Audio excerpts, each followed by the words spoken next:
اهلا ومرحبا بكم مشاهدينا الاعزاء اينما كنتم. محدثكم فارس عوام. نلتقي اليوم مع الكلاسيكو الكبير ولقاء بين الملكي ريال مدريد وبرشلونه في العاصمه الاسبانيه مدريد، وتحديدا في سانتياغو برنابيو مع قير الميرينجي، حيث المدرجات باللون الابيض والاجواء غير العاديه المصاحبه لهذا الكلاسيكو. الكل يحبس انفاسه، الكل حول العالم يعرف قيمه وصعوبه المواجهه، الكل يمني النفس بالخروج منتصرا من هذه القمه الكبرى.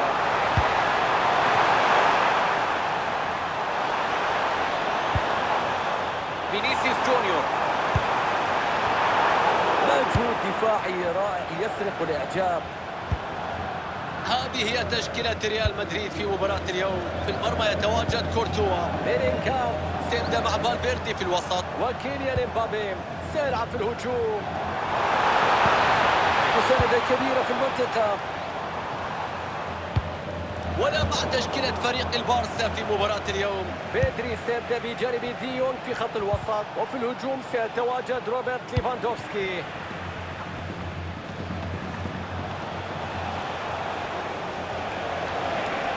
شوف هذه اللقطة والانطلاقة الهجومية.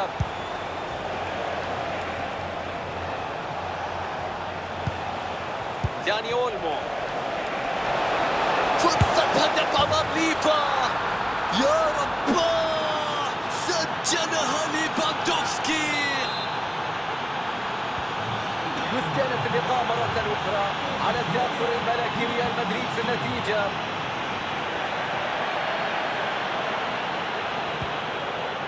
تشاوميني، فالفيردي،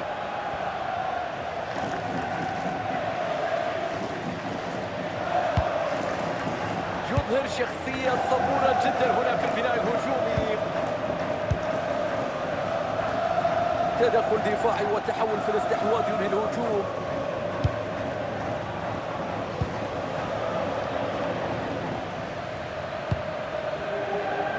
رافينيا،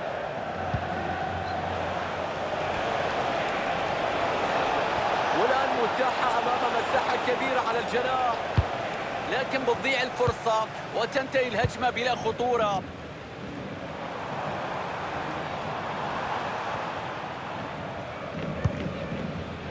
فالفيردي، السيطرة يفقدونها هنا. برشلونة يهاجم، ولا ممكن أن يسجل لامين يامال. ممتاز هذا التصدي. فالفيردي وصل تقريبا لنهاية الشوط الأول مشاهدينا، وريال مدريد يجد نفسه الآن في موقف صعب مع التأخر في النتيجة. هل من الممكن العودة بهذا الهجوم السلبي؟ بالتأكيد لا. العيب واضح هنا ويحتاج المعالجة في الشوط الثاني، وهو استغلال الفرص مع تكثيف الضغط الهجومي حتى يتمكن من العودة. شوط أول ينتهي هنا في ملعب سانتياغو برنابيو. شاهدنا أداء ممتاز.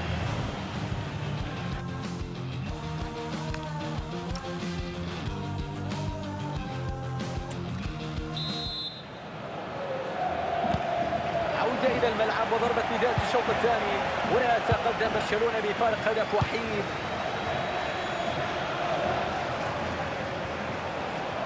يتقدم فيها بمهارة. الله على الاستحواذ على الكرة. لامين يامال،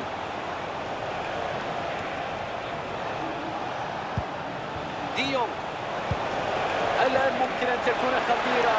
ليفاندوفسكي أمام المرمى. شوف التألق الدفاعي الغير عادي.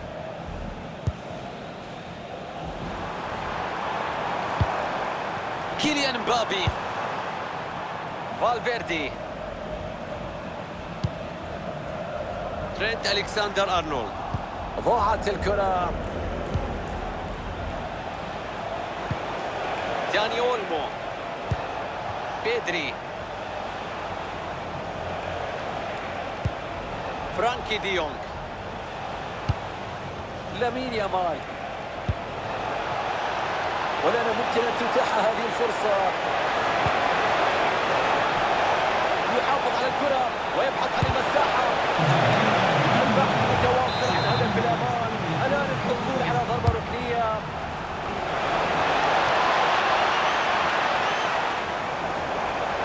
تتم مرتدة واحدة لنا في هذه اللحظة. بيلينغهام، جونيور فينيسيوس وفرصة للانطلاق الآن.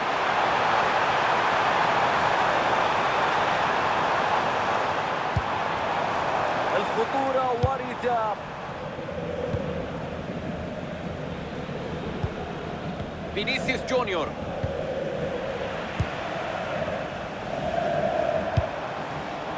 فالفيردي،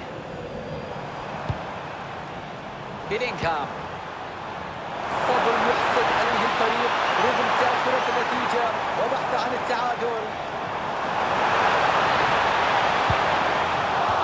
ركنية تأتي في ظل بحث ريال مدريد عن التعادل. الجماهير تقوم بدورها في تشجيع اللاعبين، في دعم اللاعبين على تسجيل هدف التعادل.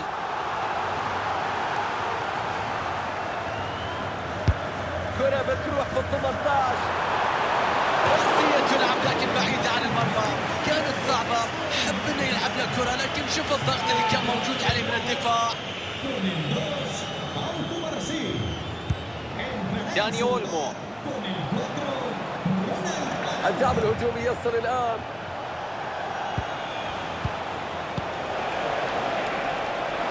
ليفاندوفسكي بيجرب. تجرب كبير من حارس المرمى في اللقطة الماضية، يبقي على الحضور، يبقي على الأمان، ينقذ مرمى من هدف محقق. الله على هذه الأجواء المثيرة هنا في ملعب سانتياغو برنابيو. أجواء غير عادية في الدقائق الأخيرة، حافز غير عادي من اللاعبين من أجل العودة وتسجيل التعادل.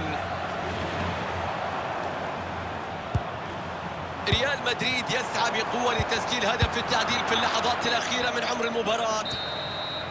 صافرة النهاية، ريال مدريد يخسر هذه المباراة مع الخسارة بفارق